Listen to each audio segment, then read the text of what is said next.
GOGO MUZARIRI, the mother of the most feared late CIO, Livingston Maynard Muzariri, is passed away.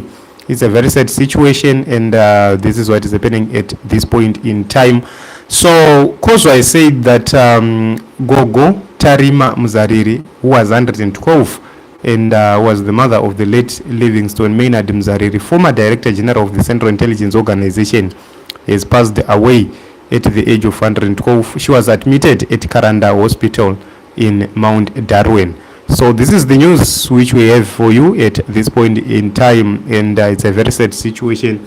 But at 112, guys, tine chiti munhu wararama ndo mazera ataitarisira kare kunge uchiona vanhu vachifa.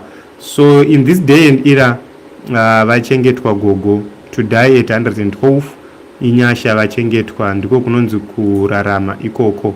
So thank you very much everyone, thank you very much everyone for the support. Please keep on supporting us, keep on liking our videos, sharing our videos. That is the best way you can support us. To like, to share, to comment, that will be the best thing for you to do.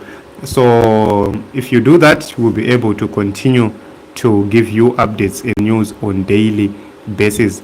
This is what we have for you, and we don't want to take much of your time. Let us meet in other episodes as well as other